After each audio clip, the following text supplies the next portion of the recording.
Berikutnya, ini dia ya materi saya, ya, karena memang saya hanya dikasih kesempatan waktu 1 jam untuk pemaparan materi atau PowerPoint-nya. Berikutnya bisa kita diskusi atau tanya jawab. Mudah-mudahan bisa tercukupi waktunya ya. Oke, jadi saya diminta kemarin adalah teknik dan K3 pemasangan. Sebenarnya ini bagian dari silabusnya pembinaan supervisi atau teknisi. Ya, K3 perancah. Oke, di sini ada pemasangan dan pembongkaran perancah. Kalau kita bicara kemarin mungkin sudah dengan Pak Reja, ya ada Pak Henry yang katanya hampir setiap saat, setiap topik ikut, berarti ikut juga kemarin dengan Pak Reza, ya. Reza, ya praktisi juga dia ya. Nah, itu mengenai jenis-jenis dan perlengkapan perancah. Jadi ya di situ mungkin beliau menyampaikan beberapa mungkin juga definisi ya, atau bapak-bapak yang kemarin belum sempat ikut, apa sih tadi scaffolding atau perancah? Apa bedanya scaffolding dengan perancah? Nah, kalau kita bicara perbedaan secara bahasa jelas beda ya penyebutan gitu ya, perancah sama scaffolding.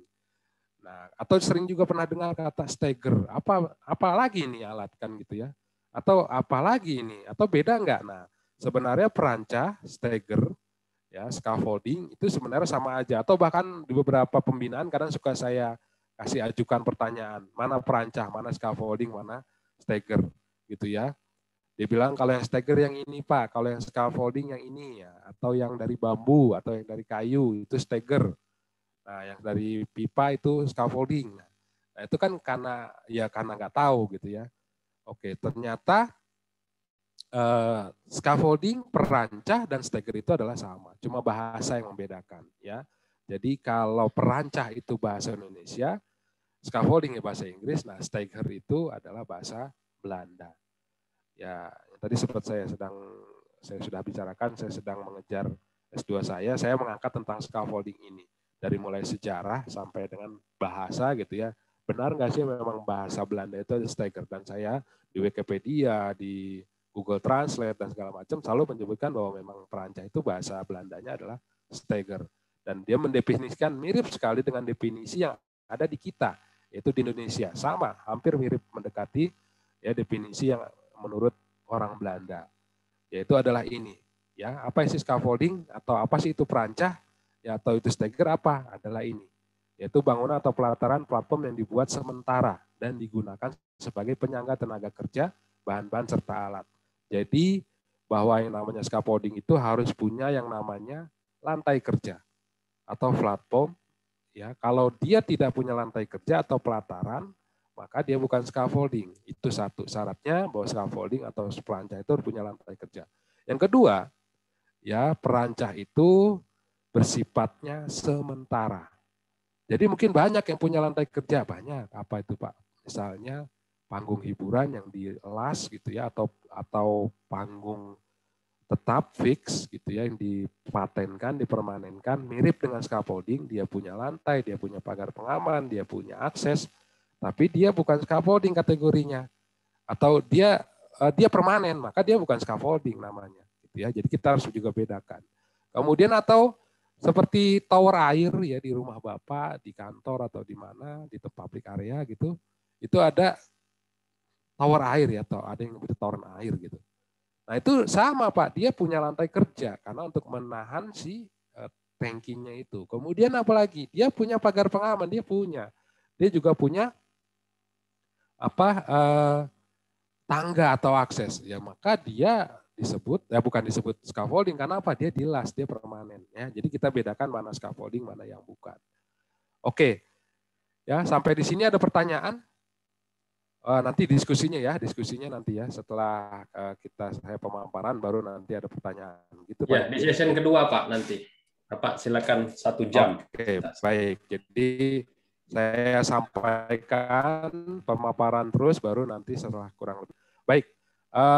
Jadi itu yang disebut dengan scaffolding. Ya, kata scaffolding di sini juga ada sementara tadi yang disebut sementara di sini adalah dia bisa dibongkar pasang. Dia bisa dibongkar pasang atau dia bisa ditambah ketinggiannya, tambah lebarnya, tambah panjangnya, itu disebut sementara. Dan kata sementara di sini juga ada batas waktu. Ya, ada waktu penggunaan dan ada waktu dia di mana berdiri. Kalau dia berdiri, itu tidak ada batas waktu dia berdiri. Boleh kapan saja, berapa lama, boleh. Tidak ada batasan. Nah, terus kalau digunakan, nah ini baru. Kalau digunakan, kalau menurut peraturan pemerintah kita dalam buku pedoman teknis di SKB 174 dan 104 tahun 1986. Ya, disebutkan bahwa di bab 3 di poin berapa ya gitu saya lupa, perancah hanya boleh digunakan atau perancah dapat digunakan apabila sudah diperiksa sekurang-kurangnya itu atau maksimal 7 hari 1 kali. Ya, jadi 7 hari 1 kali, minggu sekali. Kemudian setelah adanya perubahan, apa betul adanya perubahan adalah setelah ditambah ketinggian tadi, ditambah lebarnya, atau dirubah, diganti modelnya, nah itu harus diperiksa ulang atau diinspeksi. Jadi itulah yang disebut dengan kata sementara di sini, jadi ada batasan penggunaannya, yaitu rutinan harus diperiksa setiap seminggu sekali. Baik, kemudian scaffolding boleh digunakan sebagai atau dinaikkan tenaga kerja, bahan-bahan serta alat-alat. Itu yang disebut dengan perancah. Ya, jadi ini sebatas pembukaan agar supaya bapak-bapak atau ibu juga paham apa sih perancah, apa bedanya perancah dengan yang lain. Nah, tadi kita sudah bahas, jadi bahasa itu berbeda, ya perbedaan bahasa saja penyebutan antara scaffolding, perancah, dan steger. Barangnya itu saja. Jadi 3 ini aja, ya mau dia bambu, mau dia dari kayu, yang frame scaffolding, yang ring lock atau modular, ataupun yang tubular, ya atau tube and coupler, ini disebut perancah. Ini juga disebut scaffolding. Ini juga disebut steger. Jadi cuma bahasa saja. Nah, dari ketiga tadi definisi ini, dari definisi ini maka ketiga-tiganya masuk Pak. Walaupun ini dilas, tapi tidak dilas seutuhnya penuh. Dia perlu dirakit atau dia bisa dibongkar pasang. Begitupun ini, meskipun ada welding pengelasan pada collar atau ring locknya ini, ya, tapi dia perlu dirakit dan perlu atau bisa dibongkar saat penggunaannya selesai. Ya, jadi memang itu yang definisi daripada scaffolding. Kemudian untuk bisa penggunaan ini aman, tadi selain daripada inspeksi, rutinan, maka baik yang membangun ataupun yang membongkar itu harus berkompeten. Ya, kompetensi di sini adalah satu, dia mampu, memang dia punya kemampuan untuk mendirikan atau membongkar. Mampu di sini konotasinya luas, gitu ya, dari sisi skill atau pengalaman dan lain-lain. Kemudian dia telah melakukan atau memiliki lisensi ataupun dia telah memiliki sertifikat ya dari pemerintah atau lembaga sertifikasi yang ada di kita di Indonesia. Pertanyaannya, Pak, boleh nggak lisensi yang dari luar negeri? Teman saya sudah dapat dari Australia misalnya. Lisensinya boleh dibawa di kita, Pak, atau berlaku nggak di lisensi itu di kita? Oh tidak, ya karena apa? Ya negara kita punya aturan tersendiri untuk regulasi mengenai lisensinya. Nah untuk itu dalam pelaksanaan tata kelola scaffolding tidak terlepas daripada yang namanya regulasi atau peraturan, baik itu pemerintah ataupun standarisasi. Nah, pemerintah atau standarisasi atau regulasi yang ada di kita apa, Pak? Ada dalam beberapa peraturan pemerintah kita. Yang pertama adalah Permenaker nomor 1 tahun 1980. Nomor 1 tahun 1980. Ada yang tahu mungkin sudah, atau yang sudah ahli K3 muda konstruksi, ahli media konstruksi, ini udah hafal ini. Bahkan pasal per pasal mudah-mudahan hafal, yaitu tentang K3 konstruksi bangunan. Disitulah tadi definisi mengenai scaffolding atau perancah di dalam permen ini juga. Dan ada mengenai jenis-jenis perancah, model-model perancah, kapan perancah ini boleh digunakan, model perancah kapan diperiksa, setiap modelnya, nah itu di dalam sini. Silakan nanti kita pelajari ya. Kemudian ada dalam SKB, PU, dan Naker yang tadi saya sempat sebut ya, yaitu nomor 174 dan 104 tahun 1986, yaitu tentang kesepakatan ataupun ini tentang pelaksanaan dan pengawasan K3 konstruksi bangunan. Karena memang 2 departemen ya, khususnya untuk pekerjaan umum ini kan pasti memang konstruksi. Nah, pengawasannya di mana? Tetap ya, jadi ini di sini disepakati, makanya disebut SKP, bahwa ada tenaga ahli yang ditunjuk, kemudian ada tenaga-tenaga terampil yang dilisensikan atau syarat-syarat untuk termasuk di dalamnya perancah, itu harus memiliki lisensi teknisi ataupun supervisi perancah di dalamnya. Ya, jadi memang ini pemerintah kita antara kedua menteri Naker dan PU bersepakat bahwa setiap pekerjaan yang berkaitan dengan scaffolding atau perancah harus memiliki kompetensi yang berlaku. Kemudian ya ada SNI, ya ini SNI yaitu 033631 yaitu tahun 1946 tentang perancah mutu dan uji tekan ya dan uji statistik juga uji statis di sini. Nah, disinilah tentang standarisasi mengenai material. Nah, kalau kita bicara, Pak, bagaimana pasangnya? Pak, bebannya berapa? Kemudian jarak gitu ya, atau berapa sih tinggi scaffolding yang boleh dibangun? Berapa sih beban yang boleh dibebankan? Nah, Bapak mau tanya di sini, di dalam Permen 180 tidak ada, tidak terdapat di sini. Bukan berarti nggak komplit, bukan, karena memang peraturan ini dibuat untuk bisa menjawab ke semua permasalahan yang ada di lapangan. Artinya gini, pada saat Indonesia atau pemerintah kita membakukan, ya. Pak Agung, boleh dinyalakan videonya, Pak? Videonya boleh dinyalakan. Oh iya, baik. Nah, biar kelihatan. Sebentar ya. Oke, partisipannya biar lihat. Baik. Sebentar ya, saya buka dulu. Ini saya nggak kelihatan ininya, Mas, apa? Saya keluar dulu atau gimana ini? Keluar dulu ya, stop share ya. Stop share, kemudian saya video aktifkan gitu ya. Oh iya, biar partisipan melihat. Oke. Nggak apa-apa ya, walaupun background-nya nggak ada ya. Iya, nggak apa-apa, Pak. Silakan. Tapi suara saya terdengar baik dengan jelas, walaupun saya terdengar, Pak. Screen. Terdengar, Pak. Ya. Alhamdulillah ya. Oke, silakan Pak. Terlihat, jadi saya nggak apa-apa. Saya kembali lagi. Jadi sampai di tadi, ya ini dia. Mohon maaf. Iya, jadi dari peraturan ya, di peraturan pemerintah kita. Ya dari di sini. Nah lalu Pak, peraturan ini nggak membuat tuntunan buat kita, enggak. Artinya gini, di sini nanti ada SKB. Di dalam SKB ini juga termasuk ditetapkan buku mengenai buku pedoman teknis, ya ditetapkan bersama untuk digunakan antara Kemenaker dan PU tentang buku pedoman teknisnya. Ya, nah mengenai material di sini bisa kita lihat referensinya. Baik, jadi 3 itulah ya sebagai rujukan kita di Indonesia mengenai scaffolding. Pak, kalau tidak terpenuhi atau tidak ada masalah yang kita sedang hadapi, boleh nggak melihat merujuk kepada referensi luar, contohnya British, Australia, JIS, atau Jepang, atau ANSI, silahkan, boleh. Pak, kami punyanya OSA, pakai. Ya, selama tidak bertentangan dengan regulasi yang ada di kita, maka pakai saja, gunakan saja. Karena apa? Kalau kita lihat detail definisi Permen 180 ini, sebenarnya itu yang penting aman. Goalnya itu yang penting adalah aman dan selamat.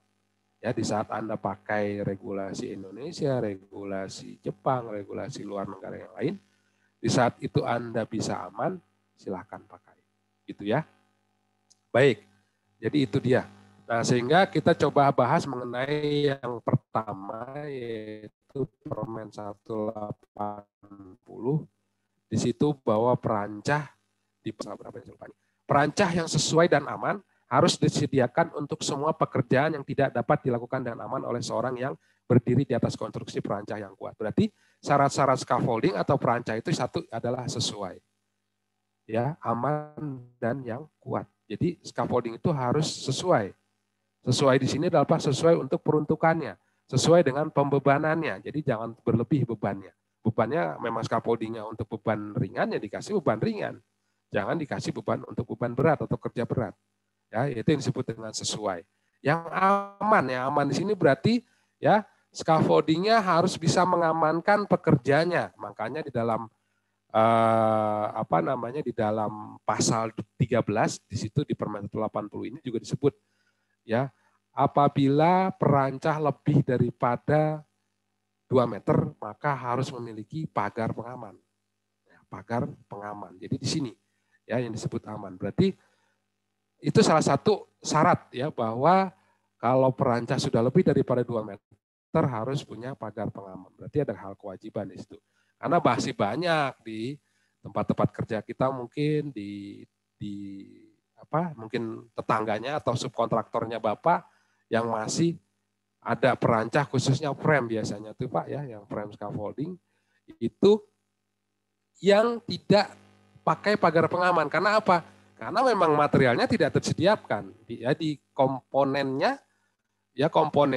di rentalan, di penjualan atau supplier itu tidak disediakan yang namanya pagar pengaman, yang nggak ada partnya di kita tuh. Sehingga dianggap ya nggak ada, nggak perlu. Nah sedangkan dalam peraturan ini perlu.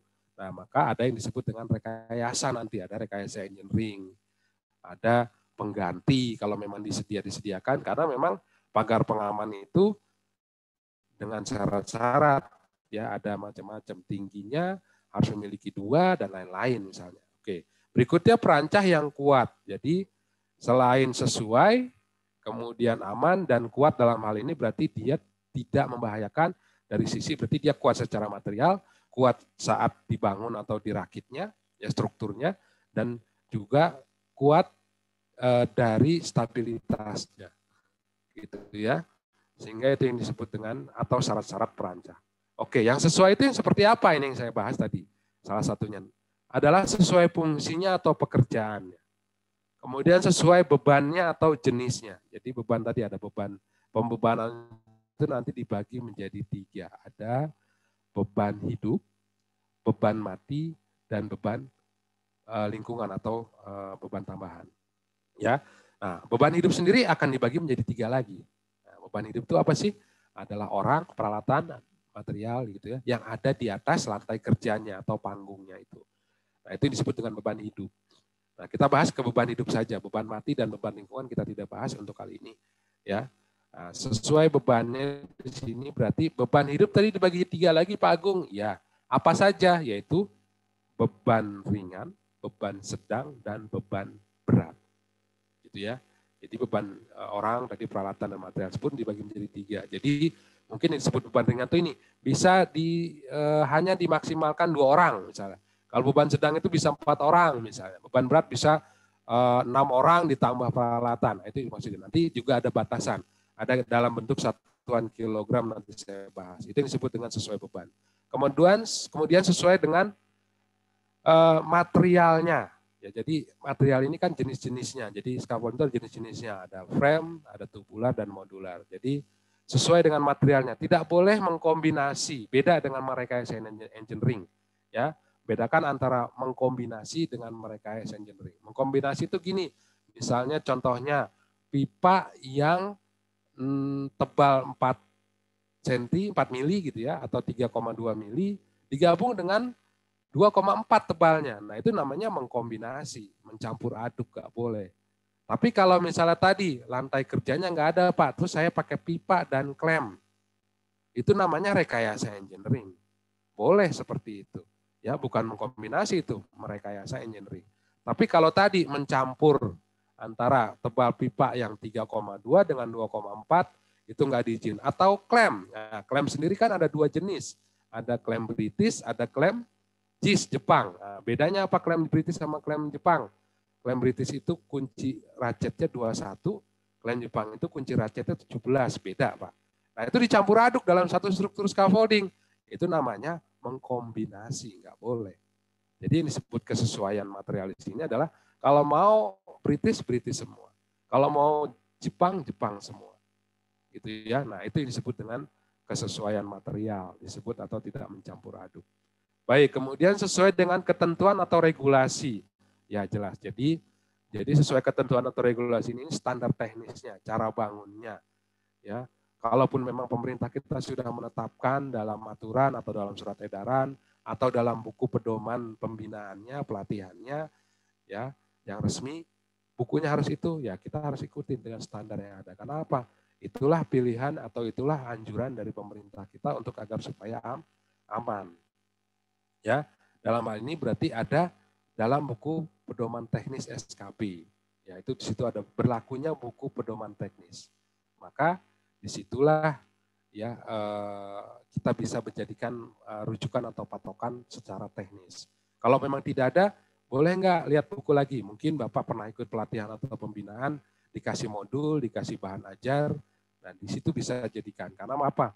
Modul dan bahan ajar yang diberikan oleh instruktur, oleh trainer, ya itu biasanya sudah melalui proses penyaringan atau proses pembahasan standarisasi dan norma yang berlaku untuk dilakukan atau untuk sudah sah untuk disebarluaskan, mungkin gitu ya. Oke, jadi itu yang disebut dengan kesesuaian ketentuan secara regulasi. Kemudian yang disebut kuat itu apa? Adalah kokoh, ya perancahnya, kemudian stabil perancahnya, dan aman lantai kerjanya. Jadi 3 ini aja sebenarnya Pak. Ya, rujukan kita, patokan kita saat kita mungkin sedang memeriksa, saat kita sedang ingin membangun scaffolding, nah, itu adalah scaffoldingnya bisa runtuh atau tidak. Ya, runtuh ini berarti gagal atau ambruk lah. Kemudian scaffoldingnya tumbang atau tidak, karena apa? Tinggi tapi tidak terikat, tidak ditopang. Nah, bisa tumbang dia. Ya, kemudian lantai kerjanya ini bisa patah, bisa tergeser. Nah, itu dia. Juga harus 3 unsur ini yang perlu Anda perhatikan, Bapak-bapak atau Ibu perhatikan saat kita melakukan pemeriksaan mungkin. Walaupun memang harusnya Bapak dan Ibu ini harusnya sudah punya lisensi. Cari lisensi. Karena lebih detail, materinya nggak cuma 2 jam, Pak. Sampai 5 jam. Ya. Jadi lebih detail lagi. Tapi disinilah kekokohan, yaitu keruntuhan di sini. Ada faktor-faktor penyebab yang menyebabkan scaffolding runtuh. Ya, ini disebut runtuh nih. Ya, faktor penyebabnya adalah apa Pak? Yaitu ini dia. Ya, kelebihan beban yang menyebabkan scaffolding runtuh atau collapse. Ini salah satu fotonya, videonya ini scaffoldingnya runtuh. Itu adalah kelebihan beban. Ya, tadi sudah disampaikan, perancah karakteristiknya beban ringan dikasih beban berat ya nggak kuat. Karena beban ringan itu berapa maksimal? Itu hanya 225 kg per baik. Yaitu untuk ringan. Beban sedangnya 450 kg per bainya. Kemudian 675 kg per bai ini untuk beban berat. Jadi kalau memang beban ringan ya maksimum hanya 225. Jangan bisa lebih lagi. Karena ya itu tadi, bisa runtuh. Bisa strukturnya gagal. Kemudian materialnya mungkin pipanya bengkok. Papannya atau lantai kerjanya kolaps, ambruk. Ya, nah itu dia. Jadi yang biasanya menyebabkan scaffolding runtuh itu adalah kelebihan beban. Yang kedua apa? Landasan perancahnya atau di mana scaffoldingnya berdiri. Di mana scaffolding itu berdiri. Nah, biasanya kan ada tanah gitu ya Pak, ada pasir, ada konkrit, ada paving block gitu ya pasangan, ada cor-coran, ada aspal. Nah itu kita harus bisa mempertimbangkan scaffoldingnya, landasannya kuat atau tidak, berbanding dengan ketinggian scaffoldingnya. Nah, karena apa? Semakin tinggi scaffolding secara otomatis semakin berat, betul ya? Itu yang disebut dengan dead load tadi itu. Dead load-nya maka semakin besar, sehingga landasannya kuat atau tidak. Atau ada teknik-teknik untuk mencegah atau menghindari scaffoldingnya amblas, ya, atau landasannya amblas, itu adalah dengan teknik yang namanya sol plat atau sol board, dikasih papan, dilas scaffoldingnya berdiri di atas tanah, berdiri di atas kerikil-kerikil. Nah itu, ini salah satu tekniknya. Kita nggak bahas teknik, ya, walaupun memang ada sedikit-sedikit saya singgung. Ataupun Bapak nanti ada pertanyaan, akan saya jawab secara teknis. Yaitu disebut dengan landasan perancah. Kemudian apa lagi yang menyebabkan scaffoldingnya runtuh? Adalah bracing, ya, bracing atau batang diagonal. Kalau bahasa kerennya gitu lah ya. Bahasa Indonesia bakunya batang diagonal. Kalau orang bilang orang apa namanya bangunan ya, orang bangunan tukang-tukang di rumah di kampung mungkin nyebutnya apa? Siku gitu ya. Siku. Mereka tanpa perlu training mereka udah tahu yang namanya siku itu adalah sebagai penguat, sebagai pengokoh. Jadi ini sangat penting yang namanya bracing itu sangat penting. Itu tadi untuk mencegah gaya puntir.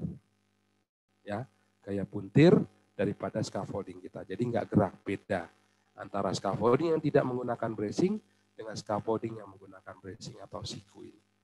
Ya makanya ini menjadi wajib di setiap perancah. Apapun jenisnya, pasti harus pakai bracing. Oke, yaitu faktor-faktor penyebab biasanya scaffoldingnya runtuh. Nah, kemudian faktor penyebab scaffoldingnya tumbang, Pak. Jadi 2 tadi ya. Dan yang pertama runtuh, berikutnya adalah tumbang. Ini kegagalan berikutnya dari sebuah perancah. Yaitu kalau tumbang paham lah, ya biasanya adalah scaffoldingnya tinggi tapi tidak terikat ya, makanya tidak terikat, tidak dikasih penopang atau tidak diikatkan kepada struktur lain. Nah inilah teknik pengendalian agar scaffolding kita tidak tumbang. Yaitu ada 3 teknik. Ada yang disebut dengan outrigger, ya, kemudian ada yang disebut dengan tees, dan ada yang disebut dengan angkur atau angkur sling. Ya, seperti itu. Kemudian 3 teknik inilah yang biasanya umumnya tergantung, ini pilihan, tidak semuanya. Pak, apakah semuanya? Tidak, pilih salah satu. Ya, oke. Kemudian yang aman yang seperti apa scaffolding? Berarti yang namanya scaffolding itu tadi adalah tidak kolaps, kemudian tidak tumbang. Nah, baru aman itu atau boleh digunakan itu scaffolding itu seperti apa? Adalah yang pertama ya, dari menurut pasal 13 Permen 180 disebutkan bahwa lantai kerja harus kuat, mampu menahan beban kerja. Lantai kerja harus rapat, tidak ada celah yang membahayakan. Kemudian yang ketiga, lantai kerja harus memiliki akses atau tangga yang aman. Kemudian lantai kerja harus memiliki pagar pengaman atau guardrail. Nah, itu Pak, ya tadi yang saya sebutkan bahwa apabila lebih daripada 2 meter, maka lantai kerja harus memiliki pagar atau guardrail. Kemudian lantai kerja mampu menahan beban kerja. Ya tadi beban kerja itu dibagi menjadi 3, beban ringan, sedang, atau berat. Kemudian lantai kerja harus rapat. Nah, rapat ini tidak ada celah. Nah, ini yang sering kita lihat pada frame scaffolding. Ya. Ini yang disebut dengan catwalk, betul ya? Nah, catwalk itu celahnya lebar-lebar, betul ya Pak ya? Celahnya lebar-lebar. Sehingga itu tidak aman. Karena apa? Celah yang aman itu adalah dibatasi oleh British. Yaitu adalah maksimum hanya 1 senti. 1 sentimeter. Ya, jadi celah yang diizinkan pada lantai kerja menurut British itu hanya 1 sentimeter. Kemudian celah yang diizinkan untuk lantai kerja kalau menurut JIS atau Japan Industrial Standard itu hanya 2 senti. Gitu ya, AS British 1 senti. Jadi kalau kita lihat catwalk ya di frame scaffolding kita itu sepatu atau kaki kita aja bisa jeblos di dalam itu. Ya jeblos itu. Jadi itu berbahaya dan obeng, tang itu masih bisa lolos itu dari celah-celah itu. Nah, makanya nggak boleh dong Pak dipakai. Boleh saja dipakai ya. Tapi itu tadi direkayasa. Tolong lebih aman itu bagaimana rekayasa engineering. Ya, misalnya ditutup dengan triplek, gitu ya, dikasih jaring di bawahnya agar supaya benda-benda tidak terjatuh, membahayakan orang yang ada di bawahnya. Oke, kemudian lantai kerja harus memiliki akses tangga. Ya tangga ini wajib. Nah ini juga frame scaffolding. Mungkin bapak-bapak ya atau ibu pernah lihat kalau frame sih nggak terlalu aneh gitu ya. Banyaklah di kita gitu kan. Nah kemudian maaf. Nah, itu ada yang namanya mungkin reinforcement member dari rangkanya atau reinforcement member ini dia itu dijadikan tangga buat naik gitu ya. Nah, itu berbahaya juga, itu bukan tangga, itu disebut makanya dari namanya aja reinforcement member. Nah, ini dinaiki buat orang. Nah, itu berbahaya, maka perlu ada tangga dan disediakan kok ada khusus mengenai tangganya. Kemudian lantai kerja harus memiliki pagar pengaman jelas. Ada yang namanya top rail, ada yang namanya mid rail. Jadi lantai kerja pagar pengaman itu terdiri dari 3. Top rail, mid rail, dan two board. Apa itu two board? Adalah papan tepi. Ya, jadi pagar pengaman itu terdiri dari itu yang paling atas, mid itu yang tengah, two board adalah papan tepi untuk mencegah kaki pekerja tidak terperosok. Baik, ya. Kemudian yang dinyatakan aman itu perancah apabila telah diperiksa, baik itu awal ataupun rutin tadi. Ya, bahwa scaffolding sudah memiliki tag hijau atau berbawa berarti bukti kalau tag hijau itu scaffolding telah diperiksa. Nah, itu dia Pak. Ya, scaffoldingnya telah diperiksa atau sudah dinyatakan aman oleh orang yang berkompeten. Siapa dia orang yang berkompeten? Apabila dia sudah punya lisensi supervisi perancah ya untuk di Kemenaker atau di manufaktur dan lain-lain, atau inspektor scaffolding ya untuk di BNSP atau pengawas scaffolding untuk sertifikasi BNSP. Jadi itu ya untuk dinyatakan orang yang berkompeten. Oke, kemudian menurut pemeriksaan ini ada awal ini berarti scaffolding setelah dibangun, di erection gitu ya. Kemudian dia sebelum digunakan dia diperiksa dulu, dicek dulu. Ya itu disebut pemeriksaan awal. Kalau ada perubahan ya dirubah dulu, diperbaiki dulu, dilengkapi dulu, dikomplitkan dulu, diamankan, baru boleh dikasih tag hijau, ini dinyatakan aman. Kemudian ada ya rutinan itu ada pemeriksaan setiap seminggu sekali itu. Kemudian ada beberapa perancah yang tadi saya bilang scaffolding rutinan ini kapan pemeriksaannya, yaitu setiap 7 hari sekali. Ada beberapa scaffolding yang tidak diperiksa seminggu sekali, bahkan lebih cepat. Berapa Pak? Setiap akan digunakan. Berarti kalau digunakan setiap hari, pemeriksaannya setiap hari. Apa contohnya? Scaffolding yang menggantung. Ya, hanging scaffolding.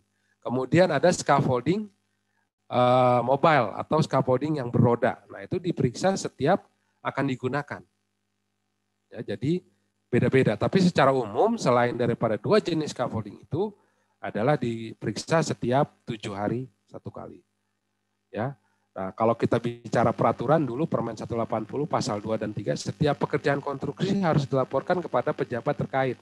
Dulu Pak, sebelum ada Kepdirjen, ya, nah ini 174 tentang tanggung jawab dan kewenangan supervisi perancah, ya, atau tentang lisensi K3 supervisi perancah. Setiap scaffolding itu sebelum digunakan harus lapor ke pejabat pengawas dalam hal ini, ya, di provinsi, kabupaten, kota. Nah, ini kan repot ya Pak ya. Nah, jadi kalau dulu menurut pasal ini, apakah ini masih berlaku? Masih berlaku, tapi untuk sebelum pekerjaan konstruksi secara umum dimulai, maka wajib lapor. Tapi kalau dulu, itu scaffolding pun harus dilaporkan gitu ya. Berapa jumlahnya pada saat didirikan, berapa lama, dan lain-lain. Harus didatangi dulu. Nah, itu dengan keterbatasan orang, waktu, dan lain-lain, maka dibuatlah aturan ini, yaitu mengenai tanggung jawab dan kewenangan supervisi. Di mana perusahaan harus memiliki lisensi atau tenaga kerjanya sudah dilakukan pembinaan dan pelatihan serta uji kompetensi mengenai perancah ini. Jadi sudah diwakilkan. Nah, ini dia menurut Kepdirjen. Kemudian SKP di situ juga ditetapkan keharusan perancah diperiksa oleh tenaga ahli bidang perancah. Siapa tenaga ahli bidang perancah? Ya ini, supervisi perancah dan juga teknisi perancah. Jadi apa bedanya teknisi dan supervisi? Teknisi itu hanya pasang dan bongkar, supervisi itu adalah dia melakukan perencanaan, pengujian, dan pemeriksaan. Jadi dia yaitu pengawasan, perancangan atau perencanaan, dan pemeriksaan atau pengujian. Jadi di situ tugas daripada supervisi. Beda ya antara teknisi sama supervisi. Baik, ya. Nah, teknik membangun tubular scaffolding ini ya mudah-mudahan tercukupi ini waktunya. Kita masih ada waktu kurang lebih 20 menit ya. Mudah-mudahan cukup. Nah, teknik membangun perancah itu tadi saya lebih ke boleh nanti Pak kita diskusi. Nanti Bapak menanyakan tentang frame, tentang modular boleh ya. Tapi mungkin di sini hanya cukup waktunya untuk yang membangun yang teknisi yang teknik tubular. Tubular itu apa? Ada yang bahasanya itu tube and cover, yaitu rangkaian dari scaffolding yaitu pipa dan klem. Makanya disebut tube and cover. Jadi dia material utamanya umumnya adalah pipa dan papan. Baru pengikatannya menggunakan klem atau fitting. Ya, itu dia ya. Oke.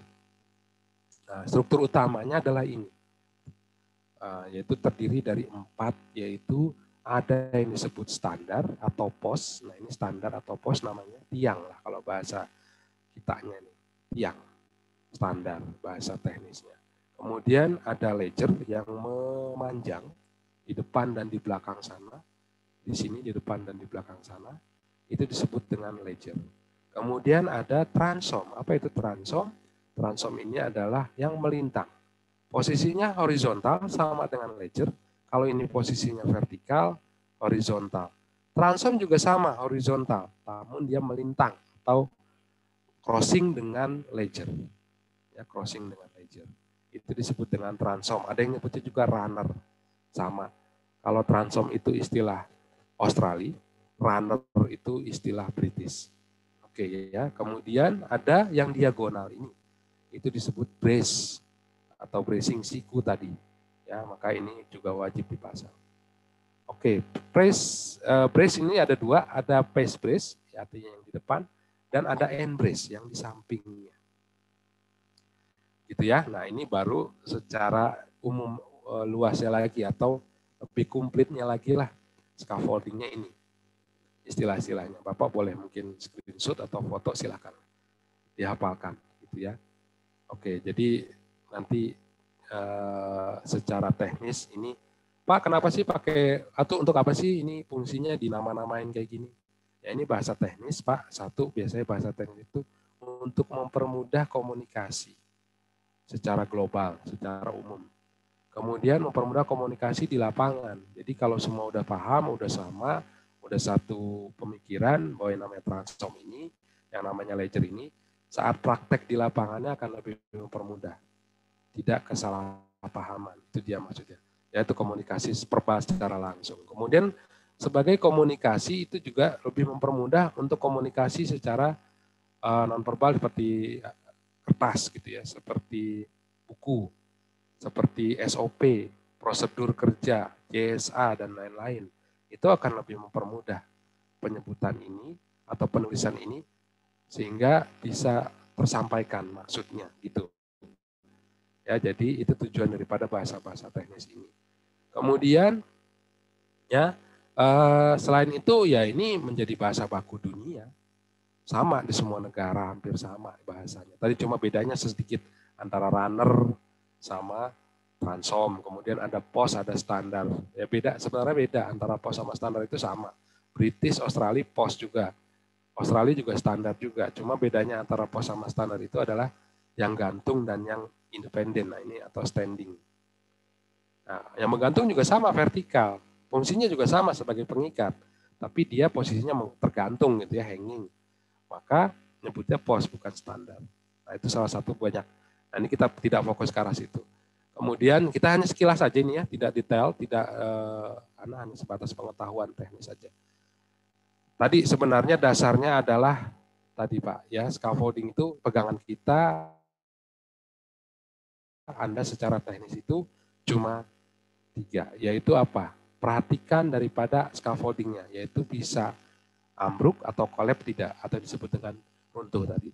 Kedua, scaffoldingnya bisa tumbang atau tidak. Yang ketiga, scaffolding yang kita sedang gunakan atau sedang kita periksa aman atau tidak aman, dalam hal ini berarti lantai kerjanya. 3 itu aja pegangan kita, Pak. Ya, tapi untuk aman, untuk tahu tidak runtuh, tidak tumbang, itu kan kita harus belajar secara teknis detailnya memang. Ya, tapi ini sebatas sekilas saja. Untuk tahu lebih detail silahkan ikuti pelatihan yang memang waktunya lebih panjang gitu ya, waktunya lebih lama.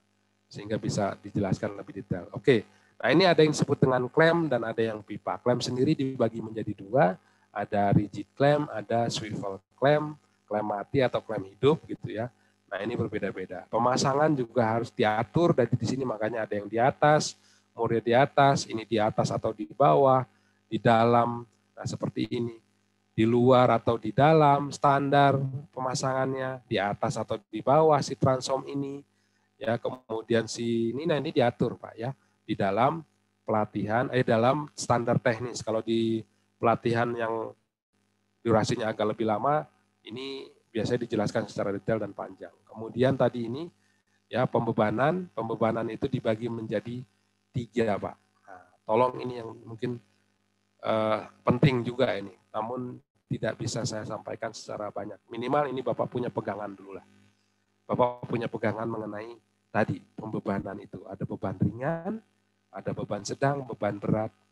Beban ringan itu adalah 225 tadi, kemudian 450 ini apa, 675 kg ini beban berat per byte. Nah, mungkin bingung, By itu apa Pak? Nah, yang disebut by tadi kalau kita lihat gambar di sini, nah ini.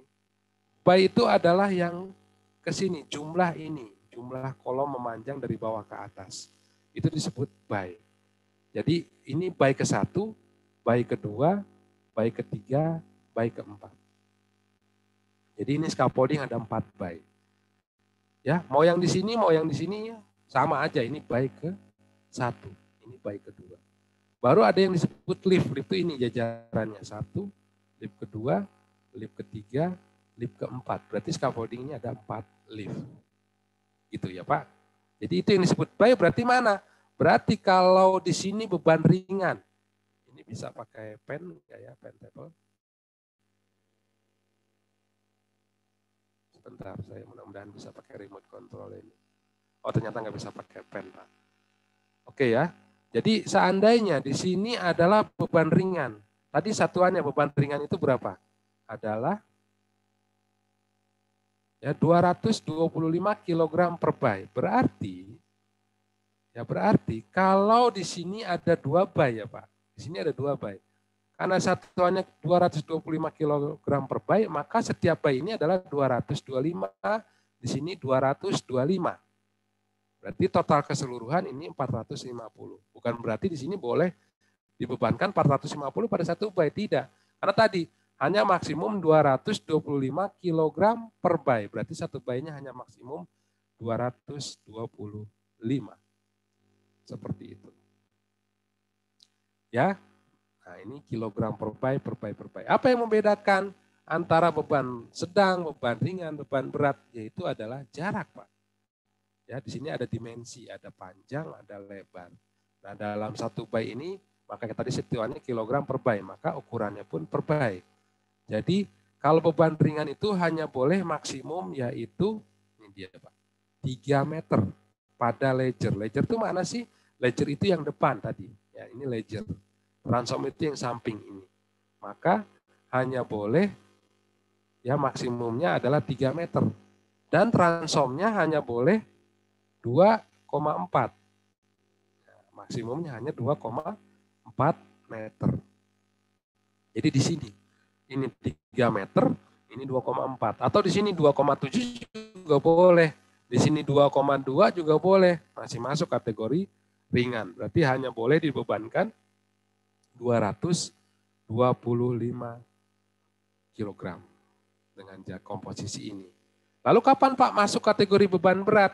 Kalau jaraknya di sini di bawah 1,8 pada ledger dan di bawah 1,2 pada transom. Jadi kalau ini 1,2 kali 1,8 maka boleh dibebankan di sini 675 kg per by-nya. Oke, jadi ini dasarnya. Dari mana Pak? Kata Pak Agung itu bukan. Ya, ini menurut AS 1576, AS 4576 tahun 95. Referensinya dari sini. Ya, mau difoto, mau di screenshot silakan. Ini apa ya, suku Karangrenang sangat bermanfaat di lapangan. Ya, karena kita untuk mengetahui bebannya ini dan kalau memang sudah paham dihafal. Apalagi kita sebagai seorang inspektor misalnya, bisa dihafal. Baik, ya. Kemudian tadi landasan juga perlu diperhatikan sehingga base plate atau jack base untuk scaffolding yang pipa ini diperhatikan, tidak boleh kurang, tidak boleh asal cara pasangnya sesuai dengan standar, itu juga perlu diperhatikan. Kemudian tadi bracing ya, bracing sendiri sesuai dengan standar teknis yang berlaku. Boleh long brace, ini namanya long brace, ini namanya dog leg. Bracing ini ketetapannya secara detail bisa banyak ya.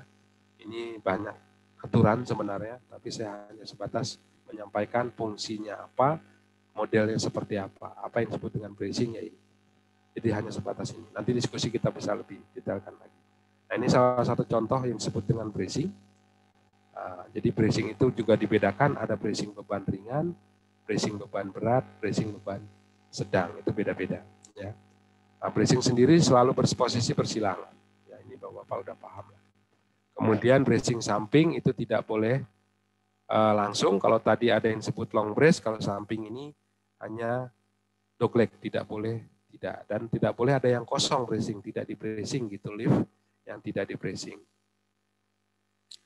Kemudian penyambungan, nah penyambungan itu struktur itu bisa menggunakan yang namanya slip coupler, mungkin kemarin di materi sebelumnya sudah dapat ya, slip coupler atau sambungan pipa. Kemudian ada inner joint, ya sambungan luar, ada yang sambungan dalam.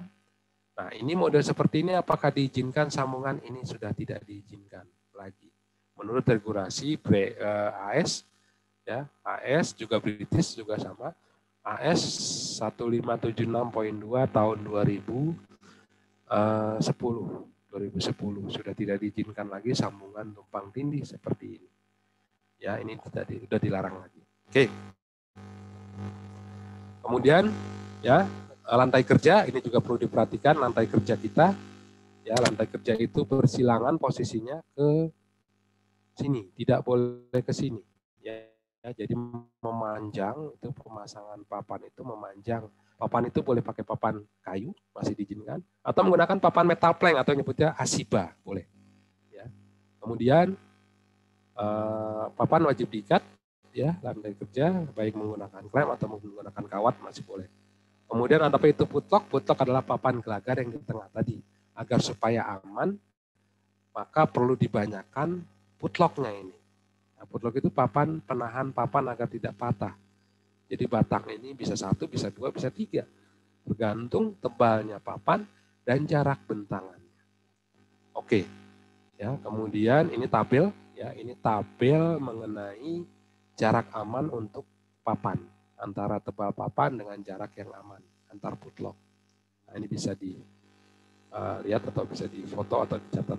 Tangga juga boleh ya, tangga memang wajib dalam scaffolding tadi salah satu syaratnya harus memiliki akses atau tangga. Nah, tangga scaffolding yang pipa ini harus bisa menggunakan yang aluminium ya, ataupun dibuat kalau Kemenaker masih mengizinkan model seperti ini ya, tangga di pipa diklaim gitu ya, masih diizinkan.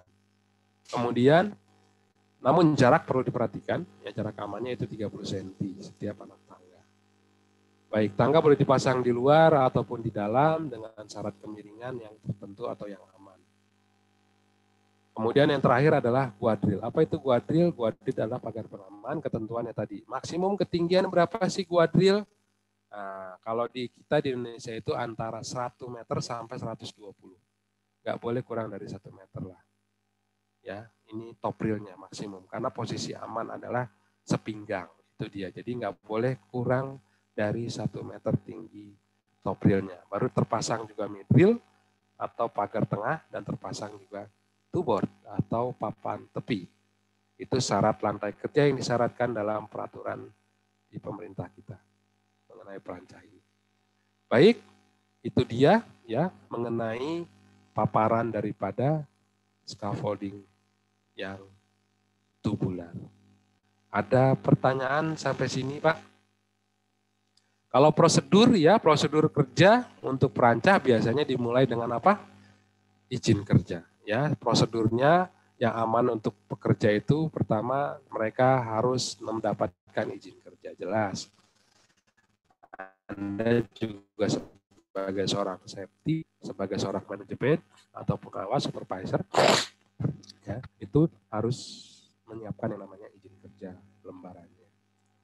Kemudian lakukan asesmen atau survei lokasi, dapatkan data-data mengenai K3, apa hambatan, apa rintangan, diimplementasikan dalam bentuk JSA, diimplementasikan dalam bentuk gambar ya kalau memang data-data teknis tadi. Ya, kita dapatkan gambarnya, modelnya seperti apa dari kondisi lapangan. Lakukan pilih dan pilah material yang dibutuhkan gitu ya. Kemudian APD jangan lupa ya tetap digunakan saat mendirikan, saat membongkar, saat pemeriksaan. Kemudian alat bantu kerja lain ya seperti kunci-kunci ya, kemudian ada tambang untuk estafet material ya, kemudian lakukan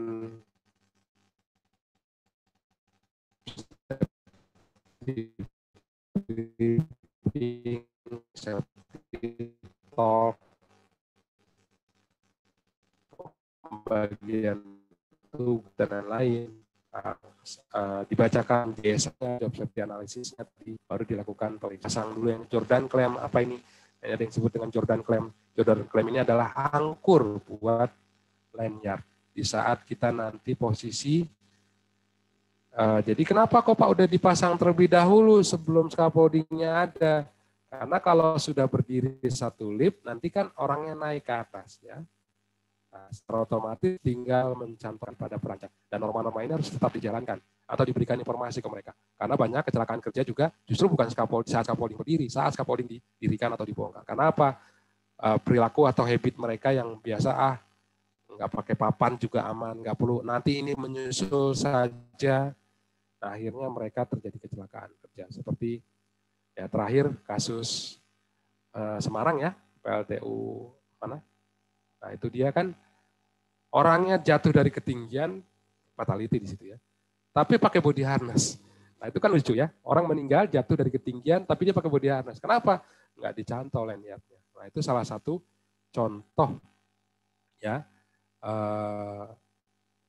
norma K3 yang tidak dijalankan. Baik, ya itu jadi itu paparan materi yang sudah saya sampaikan. Ya, singkat dan memang mudah-mudahan bisa mengerti lah. Oke, silakan Mas Adi. Kembalikan ke host. Di unmute dulu.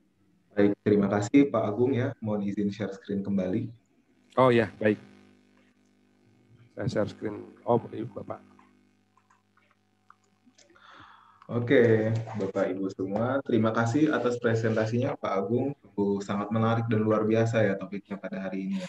Berikutnya di session kedua ini, pembicara oleh Pak Agung akan menjawab nih pertanyaan-pertanyaan yang sudah masuk di kolom Q&A di bawah dari teman-teman semua. Sebelumnya saya akan memberitahukan informasi penting buat Bapak Ibu semua.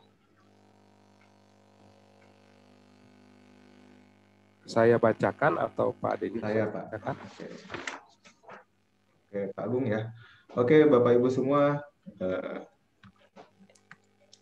Ya, di sini ada YouTube Kacik Denny ya, Bapak Ibu semua. Silakan ditonton apabila ingin mengetahui tentang ilmu-ilmu K3, materi-materi K3, semua video mengenai webinar yang tahun kemarin juga webinar tahun ini sudah diupload di YouTube-nya Kacik Denny. Dan di sini juga ada terkait dengan pelatihan Kemenaker dan BNSP juga dengan materi-materi bisa di-follow ya, bisa di-subscribe dan juga bisa di-share apabila bermanfaat, dan juga jangan lupa like-nya untuk video-video yang ada di sini. Kemudian aplikasi Mika Pro silahkan di-download Bapak Ibu semua. Di YouTube sudah ada untuk materi Mika Pro, dan di sini ada benefit untuk Mika Pro ini adalah e-sertifikat, e-modul, e-regulasi, CV online, video-video K3 dan shop. Itu adalah benefit untuk Mika Pro itu sendiri. Jadi semua. Mas Adi, tolong ditunjuk e-sertifikatnya di sebelah mananya. Bisa ada tombol e-sertifikat tuh. Jadi Bapak Ibu semua apabila sudah download Mika Pro, di sini sudah tampil ya di layar Bapak Ibu semua, ini adalah tampilan utama Mika Pro. Untuk tampilan e-sertifikat itu bisa di-download di bagian kanan di layar HP yang bagian kanan ya, di sini. Itu ada tulisan e-sertifikat, nanti Bapak Ibu semua bisa unduh di sana, download di sana. Kemudian e-modul terkait pelatihan-pelatihan Kemenaker, juga BNSP, dan awareness lainnya juga ada di Mika Pro. Jadi buku undang-undang yang sebal ini sudah di-upload di sana semua, serta irregulasi perundang-undangan juga. Dan keunggulan lainnya apa sih untuk Mika Pro? Saya tambahin, jadi Bapak Ibu semua kalau mau install untuk mendapatkan e-sertifikat gratis webinar Media Tama, nanti masuk di bagian kanan bawahnya, kanan paling bawah ada profile, klik profile di sana, pilih e-sertifikat pelatihan ya.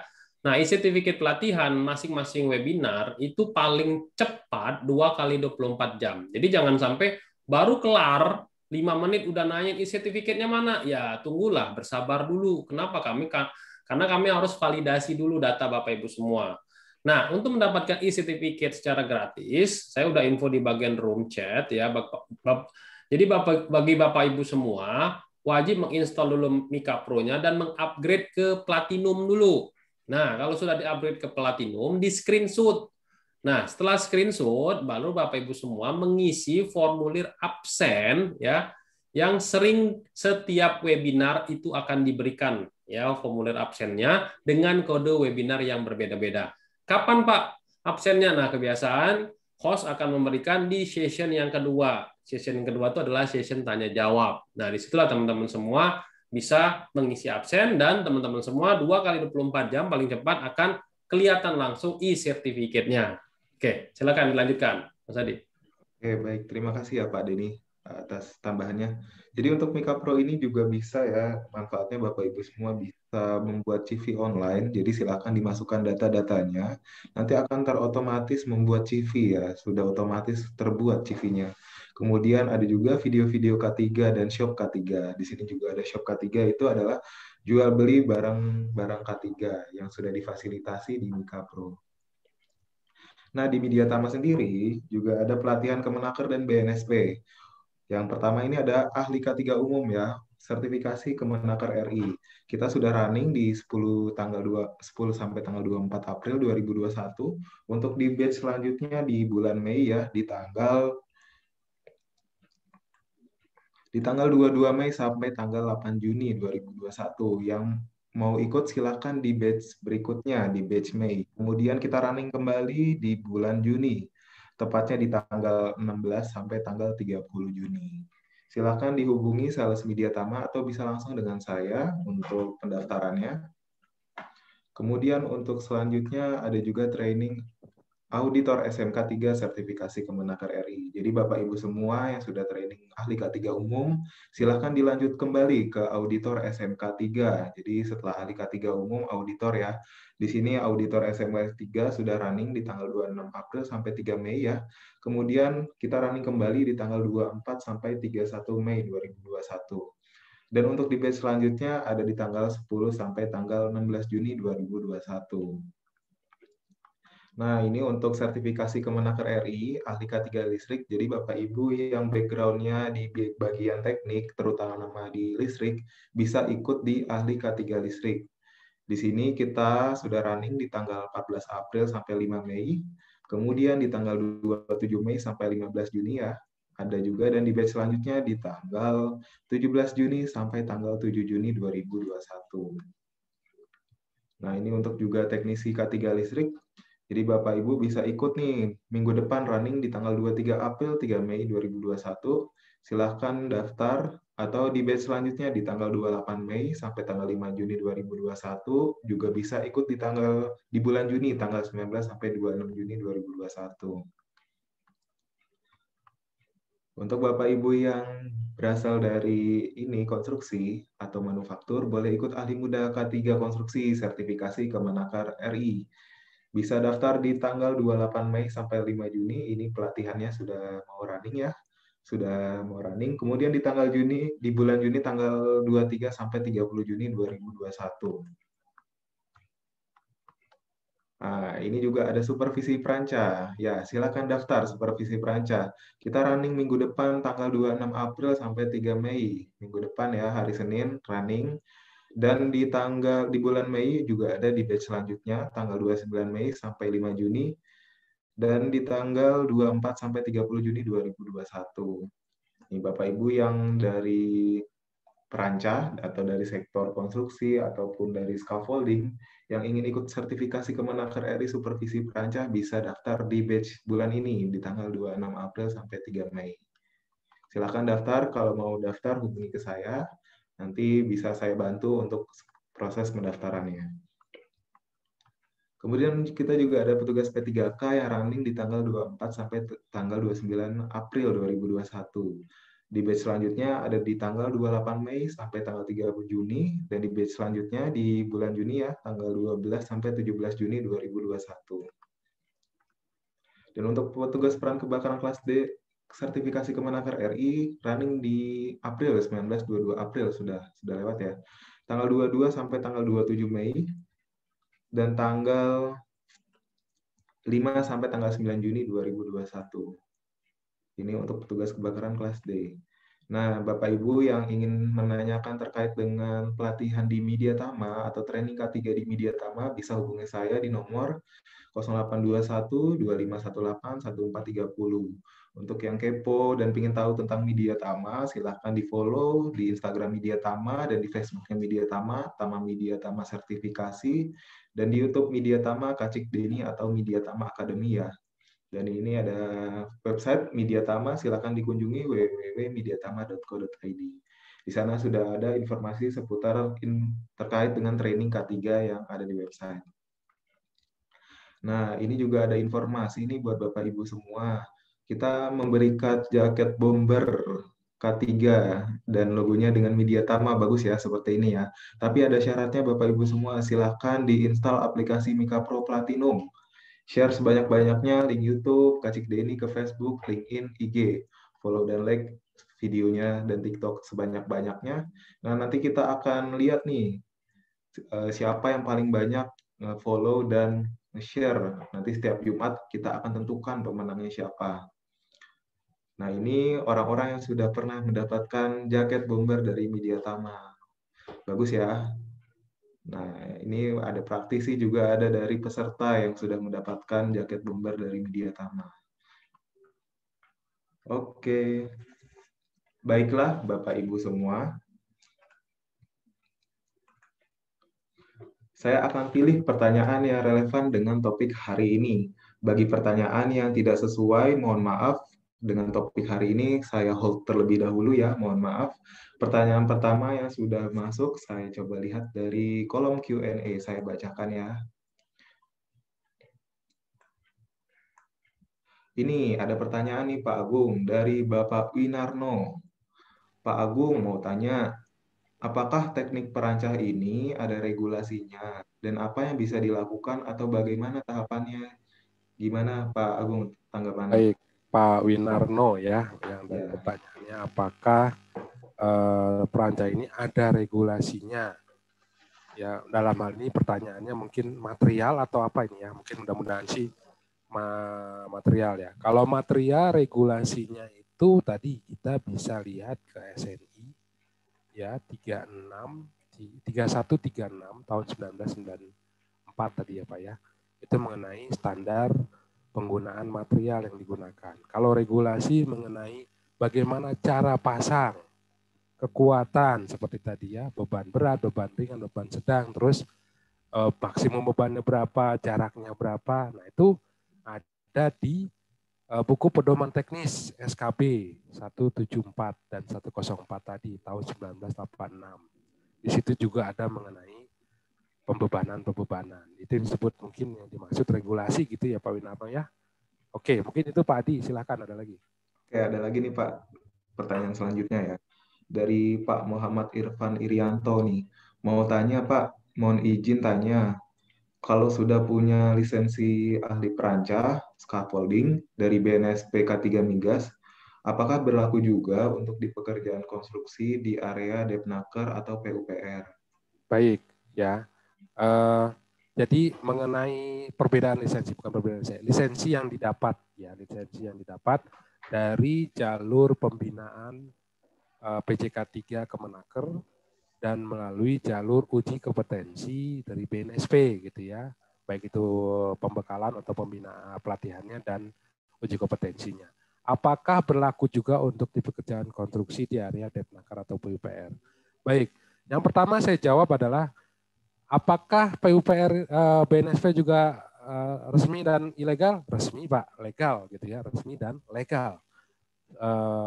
Asli lah gitu, maksudnya sah gitu bahwa Anda punya kompetensi. Namun yang membedakan antara lisensi Kemenaker dengan BNSP itu apa? Kalau BNSP itu adalah kompetensi, ya, tapi kalau di Kemenaker adalah kewenangan, Pak. Jadi kalau berlaku, tinggal nanti pihak si perusahaannya mau menerima atau tidak. Namun kalau bicara regulasi atau aturan, ya kalau Kemenaker itu kewenangan. Jadi tadi bahwa supervisi perancah itu memiliki kewenangan untuk melakukan pengujian dan pemeriksaan rutin. Nah, di BNSP ini mungkin di mata pemerintah Anda belum punya kewenangan. Baik, mungkin gitu. Pak Muhammad Oke, Irfan. Ya. ya, terima kasih Pak Agung ya Ya. jawabannya. Oke, ke pertanyaan selanjutnya dari Bapak Surya Hanafi. Pak Agung, syarat perancah salah satunya kuat. Jika memang terpaksa menggunakan kayu atau bambu sebagai perancah, mohon tipsnya dong untuk menentukan kayu atau bambu tersebut memenuhi syarat perancah yang kuat. Jika Oke, tidak baik. diizinkan, mohon penjelasannya di sisi regulasi nasional dan internasional. Oke, baik ya. Jadi pertama saya nggak bisa men-share regulasinya ya, waktu ya. Dan saya nggak bisa menjelaskan. Minimal saya jelaskan secara singkat. Yang pertama, memang terpaksa, ya bukan hanya terpaksa Pak, kadang pilihan. Ya, ada beberapa bambu itu menjadi pilihan ya lebih aman. Makanya bukan berarti nggak boleh, boleh. Pilihannya dalam arti gini, misalnya ada kegiatan yang di ketinggian dan menggunakan scaffolding. Kalau menggunakan scaffolding dari pipa dan besi gitu ya, pipa dan lem, dikhawatirkan terjadi spark atau percikan api atau ada panas, ada gesekan gitu ya, sehingga menyebabkan kebakaran atau ledakan.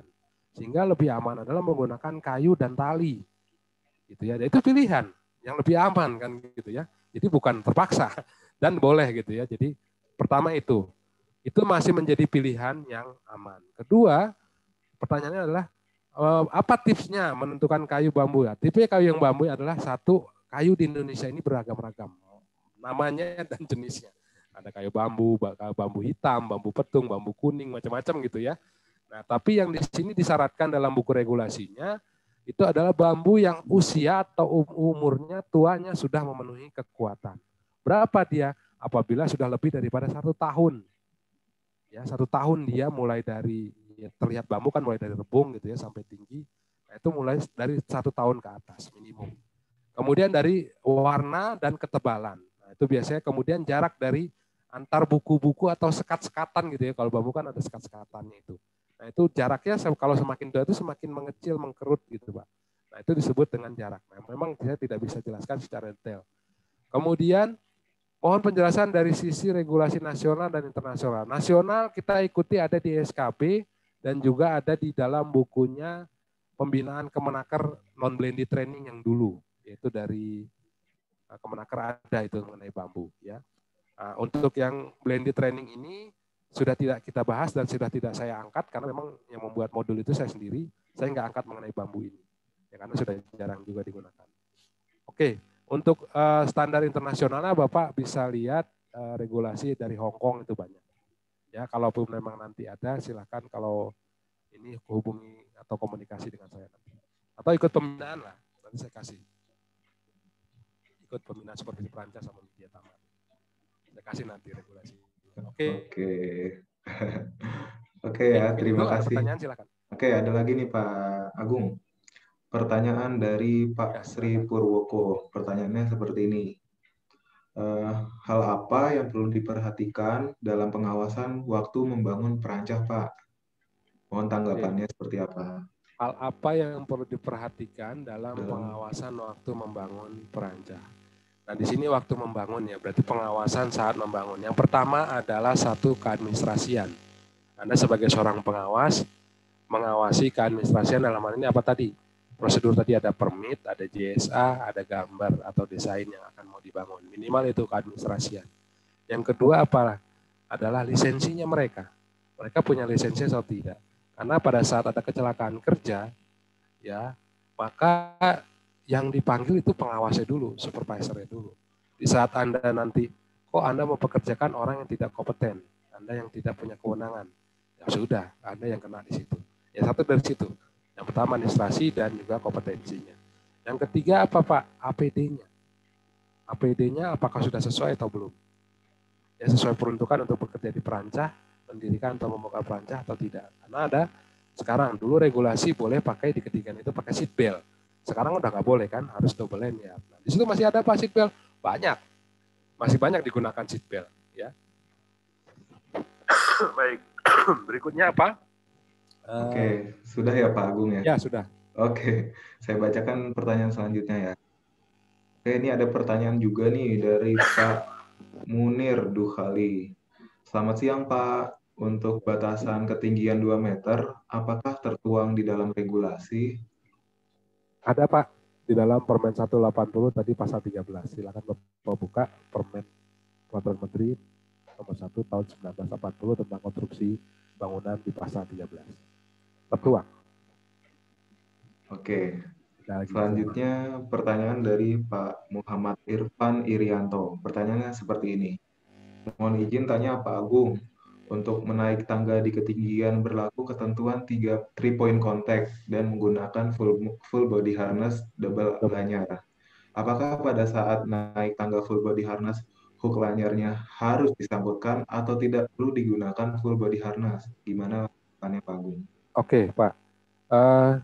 Tangga itu ada dua, Pak ya. Untuk tangga yang 3-point contact dan tangga stair, tangga yang berdiri. Oke, yang dibahas di sini adalah tangga 3-point contact. Tangga 3-point contact itu kalau kemiringannya 70 derajat sampai dengan 90 derajat. Baik. Pada saat naik tangga, apakah menggunakan 3-point contact? Iya. Apakah menggunakan full body harness dan dicatolkan? Iya. Nah, itu tata cara naik yang benar saat kita naiki tangga ladder ya, bukan tangga stair. Baik. Wajib, Pak. Dicantolkan. Wajib ya, jadi Pak. Bergantian. Jadi bergantian. Bergantian. Baik, berikutnya. Berikutnya ada pertanyaan juga dari Pak Hermawan Syahmanik. Pak, kalau bikin perancas satu frame aja, wajib pakai mid rail atau handrail? Dan pekerjaannya wajib body harness enggak? Oke. Tadi itu ya, saya dirikan kembali kepada regulasi. Ditanyakan, Pak, 2 meter ketinggian 2 meter itu apa? Tertuang dalam regulasi? Ya, tertuang, saya bilang. Sekarang kalau satu frame itu tinggi membrane kan 1,9 ya, Pak. Pak, belum 1 meter, belum 2 meter. Enggak, ditambah Bapak pakai apa namanya jack base tuh, 10 sentian itu, Pak. Pas 2 meter. Ya. Walaupun satu frame, maka harus ada midril, karena regulasinya tadi di pasal 13 tadi. Ketinggian scaffolding lebih dari 2 meter atau 1 meter, maka wajib pakai atau terpasangnya pagar pengaman. Wajib berarti Pak. Wajib pakai body harness situasional. Kenapa kok situasional? Pagar pengamannya ini sudah mampu melindungi atau menahan jatuh atau tidak. Kalau masih ada potensi jatuh, wajib pakai body harness. Gitu Pak.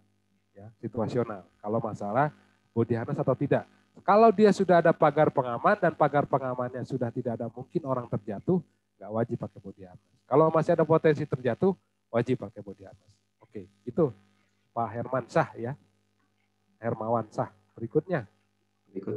Oke. Pak Taufik ya. Berikutnya dari pertanyaan Pak Taufik Hidayat. Pertanyaannya seperti ini. Pak Agung, izin bertanya, apakah diizinkan perancah dari kayu dan bambu? Jika diizinkan, bagaimana cara memenuhi syarat dan standar perancah, seperti kekuatan perancah, standar tangga, dan lain-lain? Apa ada regulasinya? Nah, ini pertanyaannya sama ya. Sama ya tadi. Tapi nggak apa-apa ya dijawab. Dan saya jawab, boleh dan dengan standar teknis. Ikut pembinaan, biar lebih detail gitu. Oke, didetail di pas pembinaan ya Pak Agung. Ya. Oke, kita lanjut ke pertanyaan selanjutnya dari Bu Widya Anas Saputro. Assalamualaikum, Pak. Minta petunjuk terkait penggunaan bahan scaffolding. Untuk acuannya apa ada standarnya? Sama terkait penggunaan scaffolding frame. Bagaimana kekuatan dari scaffolding tersebut? Baik, sementara saya jawab apa terkait penggunaan bahan. Bahan di sini satu ya menurut Permenaker 180 memang tidak dibatasi harus sekian tebalnya, diameter sekian, tidak ada. Kapan dia mulai terdeteksi atau tersyaratkan gitu ya, tersyaratkan secara kekuatan, secara dimensi, itu ada di buku pedoman teknis, kemudian ada di SNI. SNI terkait dengan perancah. Kemudian kalaupun memang kita tidak tahu atau enggak, boleh enggak ikut referensi luar, ikut standar Jepang saya Pak, JIS G3444 boleh, ikut standar Australia AS 1576.1 tentang material boleh, gitu ya, ikut regulasi ke situ. Kemudian sama terkait bagaimana scaffolding frame, bagaimana kekuatannya. Baik.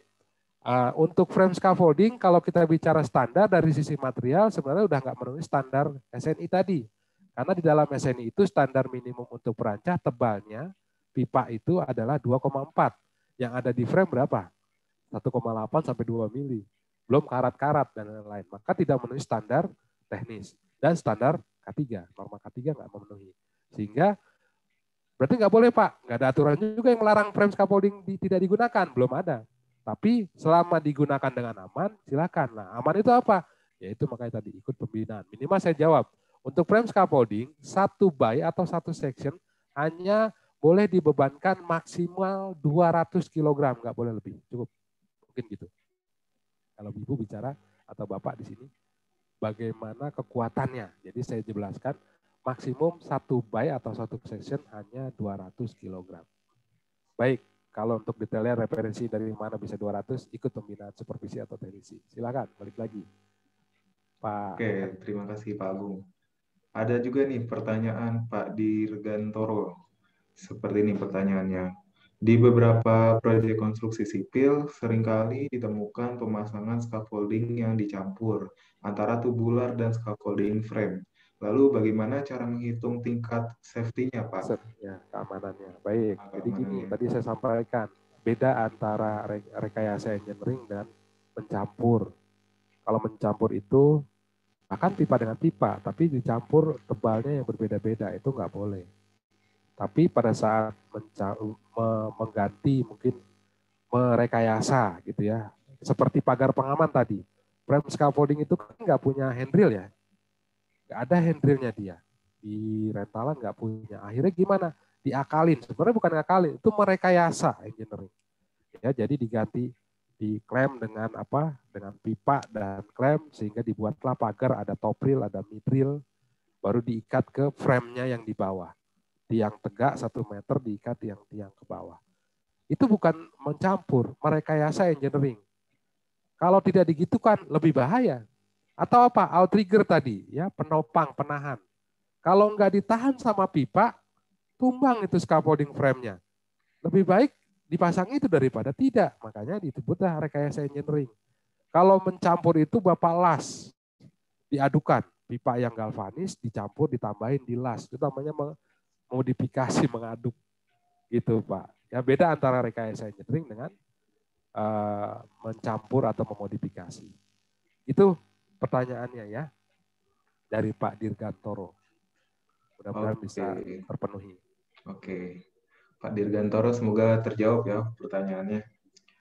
Baik, saya juga ingin menginformasikan nanti session ketiga. Silahkan Bapak Ibu, apabila ingin bertanya langsung dengan narasumber Pak Agung, silahkan pilih tombol raise hand di bawah. Di bawah itu ada tulisan tombol raise hand. Nanti kita akan bantu untuk memberikan kesempatan Bapak Ibu agar bisa berkomunikasi langsung dengan pihak narasumber, dengan Bapak Agung. Silakan yang mau bertanya langsung di raise hand aja. Nanti ya, saya akan memilih satu pertanyaan dulu sebelum kita masuk ke sesi ketiga ya. Kita lanjut dengan Pak Gustia Wirman. Selamat siang Pak Agung, saya mau bertanya, untuk masing-masing anak tangga berapa jarak yang ditentukan? Apa ada acuan atau referensi dari kita? Terima kasih.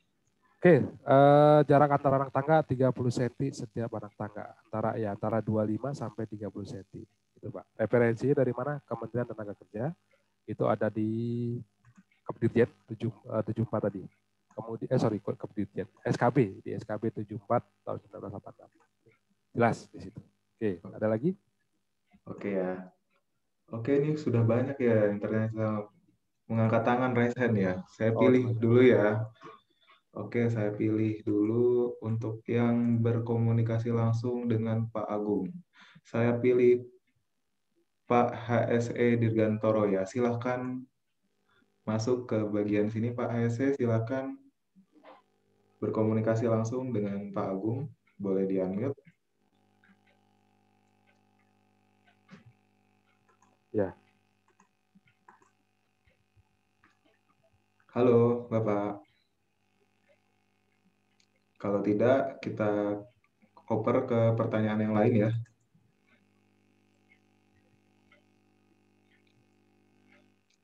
Oke, tidak ada. Saya coba untuk memilih lagi ke Pak Pak Nurdin ya, Pak Nurdin nih. Mau tanya Pak Nurdin. Silakan Pak Nurdin. Di unmute dulu Pak Zoom-nya. Nah, oke, silakan. Baik, Assalamualaikum warahmatullahi wabarakatuh. Waalaikumsalam warahmatullahi wabarakatuh. Nama saya Nurdin SKM, saya berasal dari Aceh dan bekerja di Rumah Sakit Umum Daerah Putus Salam. Di sini tadi saya lihat di pasal 13 Permenaker nomor 1 1980 ada beberapa poin yang tadi Bapak utarakan. Yang pertama terkait dengan scaffolding tadi, yang pertama lantai harus kuat, kemudian lantai harus rapat dan memiliki akses, kemudian lantainya harus aman.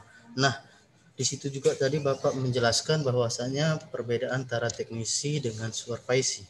Teknisi yaitu memasang atau membongkar alat-alat tersebut. Nah, supervisi adalah merencanakan, memeriksa, melaksanakan pekerjaan tersebut. Nah, yang saya ingin tanyakan adalah bagaimana ketika di suatu instansi ada pekerjaan tersebut, ketika teknisinya dan supervisinya tidak ada di instansi tersebut, bagaimana kita mengetahuinya supaya itu memang benar-benar aman dan kemudian bisa terlaksana dengan baik. Terima kasih. Assalamualaikum warahmatullahi wabarakatuh. Waalaikumsalam warahmatullahi wabarakatuh. Kalau Pertanyaannya bagus ya. Oke, silakan Pak Agung instansi ya. tersebut gitu ya, di instansi tersebut tidak ada supervisi atau teknisi. Ya, yang pertanyaannya saya, jangan diri scaffolding. Berbahaya soalnya. Ya, artinya gini, kalau Pak harus segera dipasang, scaffolding harus segera digunakan memang. Ya artinya gini, cari orang yang memang sudah kompeten. Kalau memang tidak ada lagi, ya seperti itu. Kalaupun memang ada yang bisa tapi banyak Pak, ada yang bisa tapi tidak memiliki lisensi, ada banyak. Boleh nggak? Boleh, tapi tetap jangan sampai terjadi kecelakaan. Betul ya Pak? Jangan sampai terjadi kecelakaan. Karena sama seperti Bapak bawa motor, jago, hebat, bahkan udah kebut-kebutan di jalan raya. Tapi nggak punya SIM. Selama tidak ada razia, selama tidak ada kecelakaan kerja, nggak masalah kan Pak? Benar ya? Benar ya?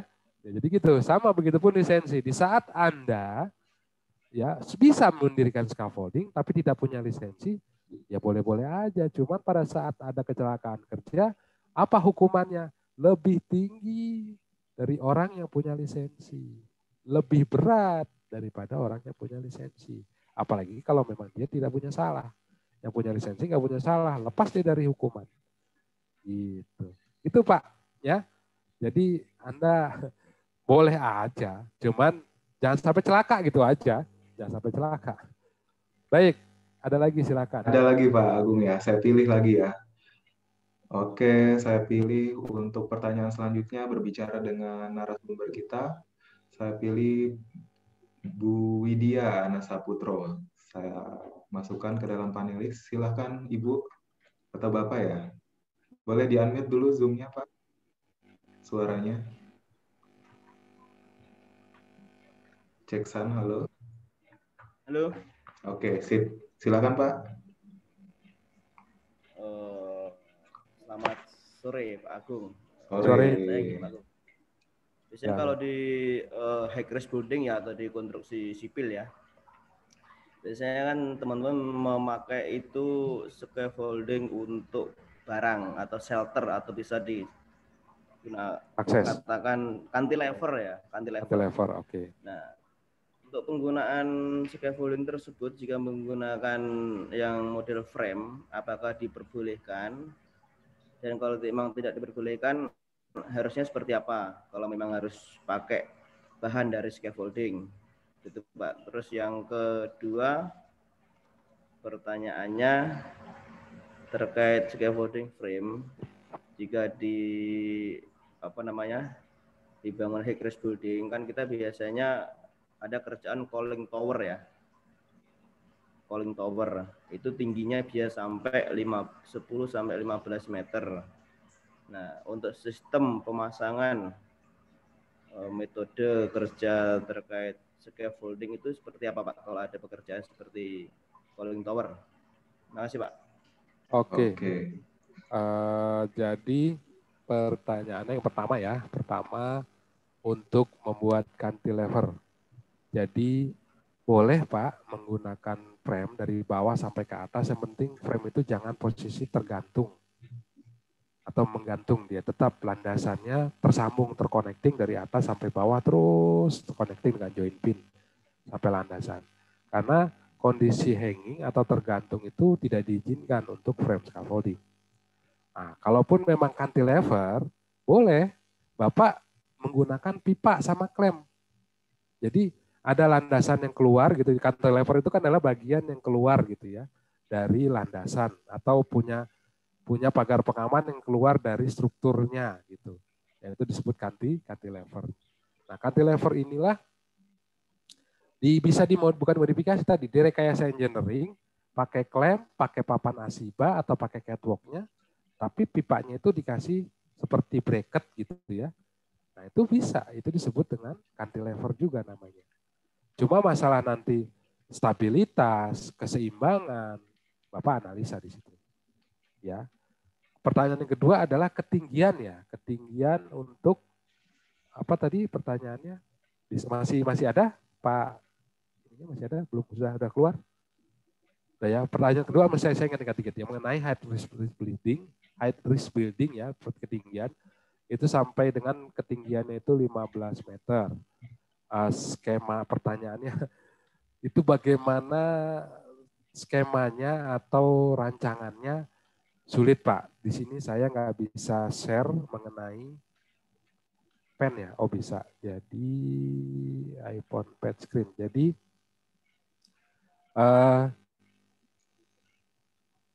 kok yang ini ya.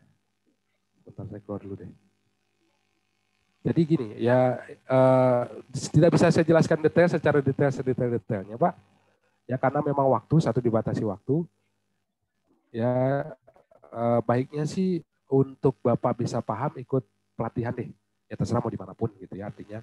Karena nggak mungkin saya bisa jelaskan detail ya agar ya minimal saya jawab yang tadi itu.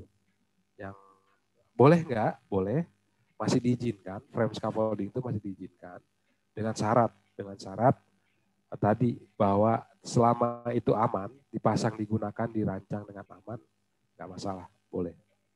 Oke, gitu kembali Pak Adi, silakan. Oke, terima kasih Pak Agung ya.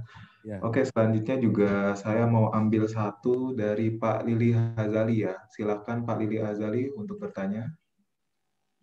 Sudah masuk ke dalam panelis, boleh di-unmute Pak? Nah, enggak Pak, terima kasih sudah terjawab Pak, pertanyaan saya sudah terjawab. Terima kasih banyak atas undangannya. Sudah terjawab. Assalamualaikum. Ya. Oke. Jelas banget itu, terima kasih. Oke, selanjutnya Pak Sri Purwoko ya. Silakan Pak Sri, boleh di-unmute.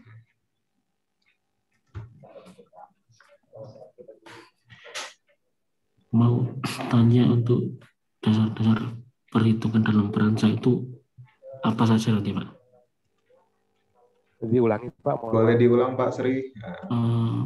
Mau tanya untuk dasar-dasar perhitungan dalam membangun perancang itu apa aja dasar-dasar perhitungan?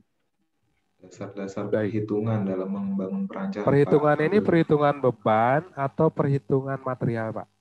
Kayak misalnya kuat tekan tarik, nah, seperti itu. Geser, lentur seperti itu. Nah, geser, lentur segala macam ya. Yeah. Oke, dasar-dasar pembebanannya itu lebih kepada memang ke struktural Pak. Ya tadi ada geser, tarik, lentur, yield stress, axial load dan segala macam. Itu dasar-dasarnya Pak. Jadi kebanyakan di ilmu sipil ya. Dasar teknis perhitungan sipil. Seperti itu.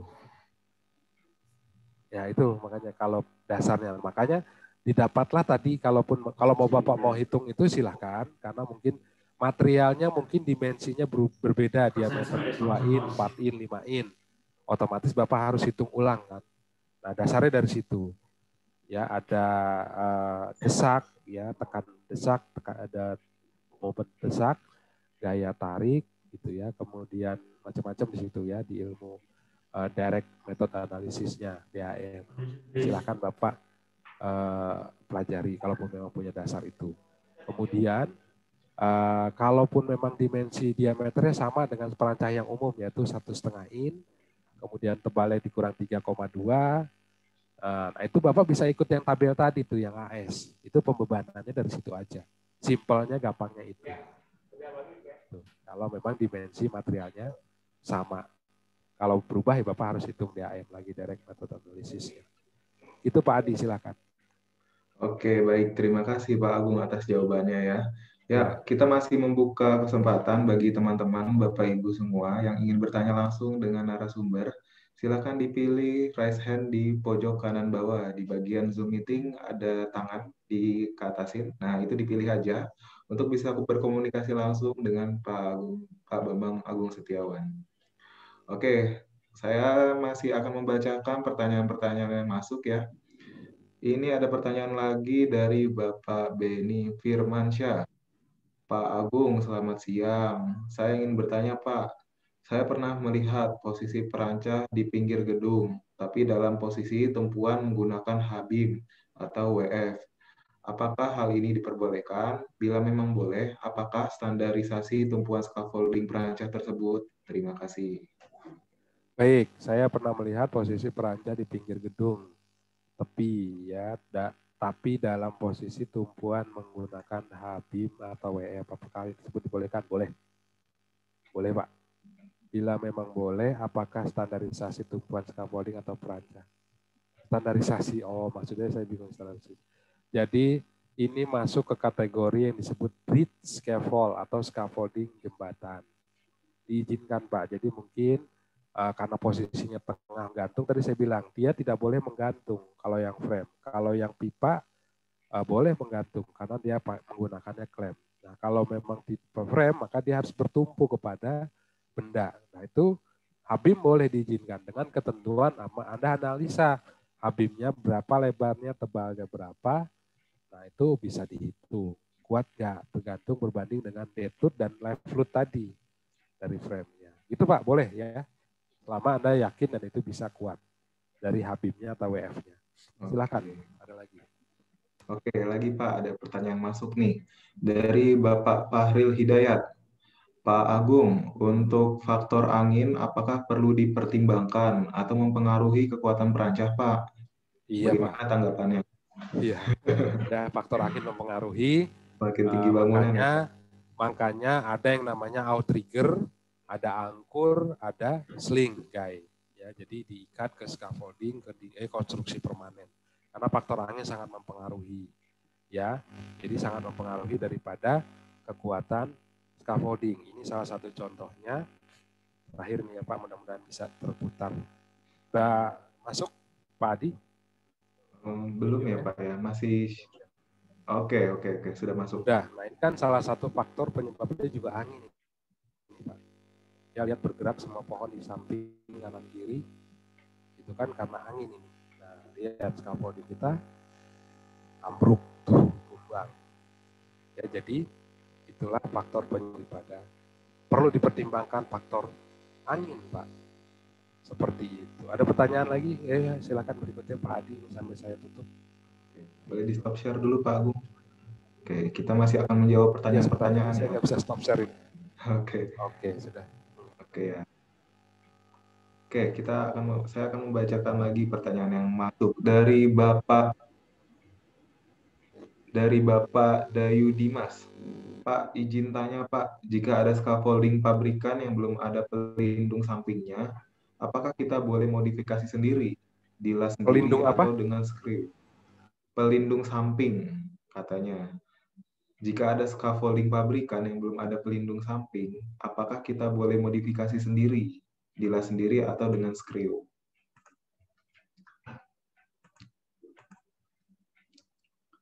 Oke, mohon ditunggu ya, Pak Agung. Sudah terkonek kembali? Oke, agak delay ya. Jadi saya akan membacakan pertanyaannya dari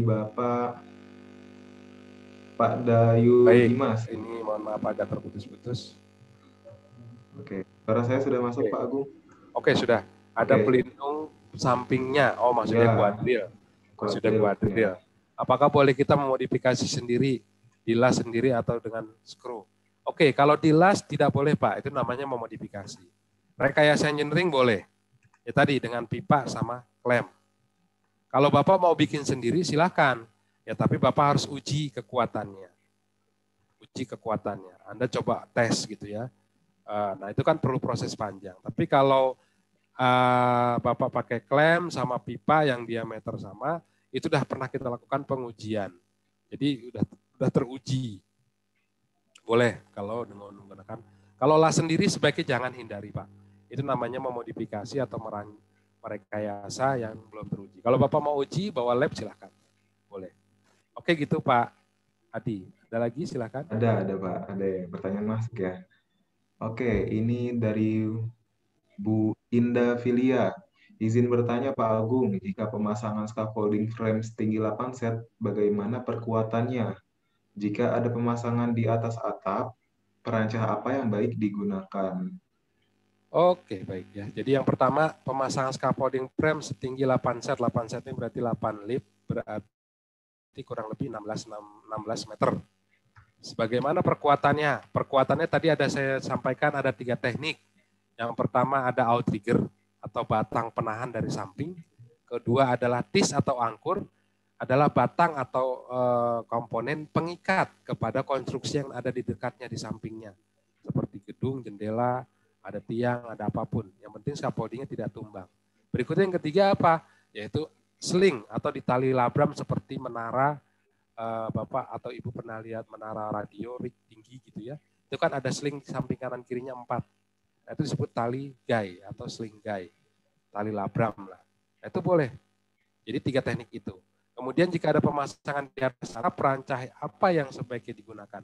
Di atas atap itu sebaiknya menggunakan perancah yang tubular. Menggunakan papan. Jadi tubular itu adalah lebih fleksibel. Jadi dia lebih bisa mengikuti tekstur yang ada. Ya, mungkin itu. Karena itu pertanyaannya saya jawab. Ada lagi? Terima kasih silakan. Pak Agung. Ya, semoga menjawab Bu Indah Filia ya pertanyaannya. Ada 2 pertanyaan terakhir yang akan saya bacakan. Dari Bapak Muhammad Irfan Irianto, pertanyaannya ini. Mohon izin tanya Pak Agung, apakah scaffolder level supervisi atau teknisi sudah bisa menghitung desain kalkulasi untuk perencanaan pemasangan perancah? Karena setiap mau pasang perancah, saya selalu diminta dibuatkan desain kalkulasinya perancahnya terlebih dahulu. Kalau supervisi sudah dapat, Pak. Di dalam supervisi materinya akan dapat materi tentang rancang bangun, mendesain, serta menghitung material yang dibutuhkan. Ya, apalagi kalau sudah nggak blended training, itu akan saya jejelin di situ, Pak. Saya kasih kasus gitu, saya langsung diskusi. Tapi kalau blended memang agak keterbatasan jarak ya, akhirnya diskusinya agak terhambat. Mungkin gitu. Kalau supervisi, saya akan kasih materi menggambar, bahkan yang melingkar itu saya dapat cara menghitung yang melingkar. Oke, silakan. Oke, baik. Terima kasih Pak Agung ya. Selanjutnya pertanyaan terakhir ya. Dari Pak Taufik Hidayat. Pak, yang wajib inspeksi scaffolding supervisi scaffolder atau HSE ya? Dan jika scaffolding roboh, siapakah yang disalahkan jika sudah ada teknisi scaffolding dan supervisi scaffolding? Pak, yang wajib diinspeksi scaffolding, supervisor, scaffolder, atau HSE. Oke, yang pertama adalah supervisor. Yang wajib inspeksi scaffolding itu supervisor, karena yang punya kewenangan itu adalah supervisi perancah. HSE bisa saja dia punya kewenangan, tapi dia tidak memiliki kewenangan di mata pemerintah. Yang memiliki kewenangan di mata pemerintah itu adalah supervisi perancah. Ya, makanya tadi saya bilang supervisi itu adalah kewenangan. Kemudian jika scaffolding roboh, siapakah yang disalahkan jika sudah ada teknisi scaffolding dan supervisi? Yang dipanggil duluan adalah supervisi perancahnya, Pak. Karena pas dia sudah tag hijau, maka secara sepenuhnya scaffoldingnya adalah tanggung jawab si supervisi. Jelas ya, jadi yang dipanggil duluan supervisinya. Isi ya Pak ya berarti ya. Iya. Oke, pertanyaannya sudah habis ya dari teman-teman semuanya, sudah saya bacakan. Baik, baiklah teman-teman semua, kita sudah di penghujung acara webinar pada siang hari ini. Sebelum saya tutup, mungkin kita akan mendengar terlebih dahulu closing statement dari Pak Agung ya, dari pembicara kita yang luar biasa ini, sehingga Bapak Ibu teman-teman dapat bekerja dengan selamat dan sehat di tempat kerja. Kepada Bapak Agung, kami persilakan. Baik, terima kasih Pak Adi. untuk closing statement ini yang pertama ya adalah mengenai perancah. Pertama kita harus tahu yang namanya prosedur. Di setiap perusahaan harus punya yang namanya prosedur mengenai perancah. Nah, di dalam prosedur itulah terkait mengenai mulai dari standarisasi material, standarisasi teknis secara membangun, mendirikan, kemudian K3 penggunaan perancahnya atau tata kelola mengenai perancah. Nah, dari situlah nanti bisa sebagai rujukan kita dikembangkan kapan lisensi itu berlaku, di mana lisensi, syarat-syarat lisensi dan kewenangan serta segala macam, maka diharapkan K3 mengenai perancah ini bisa berjalan. Nah, untuk itu Bapak-bapak saya harapkan bisa pembinaan, apalagi selama ini Anda punya kewenangan ya, dan Anda sudah melakukan bahkan pekerjaan, melakukan inspeksi misalnya perancah, tapi belum punya lisensi supervisi perancahnya ataupun inspektor perancah dari BNSP, segera cari, segera lengkapi keadministrasian Anda, ya, ditambah lagi memang pelatihannya lebih panjang, lebih luas, lebih lama durasinya, sehingga bisa lebih banyak bertanya di situ. Anda lebih menguasai tentang perancah ini. Karena apa? Kalau Anda selama ini menginspeksi scaffolding dan Anda tidak punya kewenangan atau tidak punya kompetensi, maka Anda dianggap legal. Anda seperti bawa motor tadi, ya, tapi tidak punya SIM. Mungkin itu, Pak Adi, silakan. Terima kasih atas perhatiannya. Saya mohon maaf atas segala kekurangan, ya, baik penyampaian, teknis dan lain-lain, karena memang ya saya sendiri lagi agak sedikit flu, ya agak bindeng suara, jadi mungkin kurang jelas. Mungkin itu saya sampaikan terima kasih. Oke, wah luar biasa. Terima kasih ya Pak Agung ya materi kita hari ini. Makasih banyak pertanyaan-pertanyaan yang sudah masuk dan juga ada yang belum terjawab. Bagi siapapun yang mau bertanya, teman-teman semua dapat mengirimkan email ke email yang tertera saat mendaftar webinar Media Tama. Jika ada pertanyaan, silakan ke email Media Tama. Kami mengucapkan terima kasih yang sebesar-besarnya atas ketersediaannya instruktur untuk berbagi ilmu, sharing-sharing terkait dengan topik hari ini yang sungguh luar biasa. Kami doakan semoga Bapak Bambang Agung Setiawan diberikan keselamatan, kesehatan, diberikan rezeki berkah berlimpah dan kebahagiaan. Amin. Bagi teman-teman semua yang sudah mengikuti webinar ini dari awal sampai akhir, kami mengucapkan terima kasih. Semoga ilmu yang didapatkan bermanfaat di tempat kerja Bapak Ibu semua. Lebih dari kurang, saya mohon maaf. Nama saya Adi sebagai host siang hari ini. Saya akhiri, billahi taufiq wal hidayah. Wassalamualaikum warahmatullahi wabarakatuh. Selamat berjumpa di webinar Media Tama berikutnya. Terima kasih, selamat sore. Untuk jadwal webinar silakan di Telegram ya, Bapak Ibu semua. Saya kembalikan ke Pak Denny. Oke Bapak Ibu semua, terima kasih buat hari ini. Kita akan lanjutkan webinar besok jam 9.30. Jangan lupa daftar dan teman-teman semua ajakin teman-teman yang lain untuk gabung di Telegramnya Media Tama. Kenapa? Karena di sana info cepatnya untuk link webinar selanjutnya. Ingat webinar kita sampai dengan tanggal, insya Allah sampai dengan tanggal 11 April 11 Mei 2021 H-1 Lebaran. Kita masih ada di sana. Oke? Terima kasih. Assalamualaikum warahmatullahi wabarakatuh. Terima kasih Pak Agung. Salam.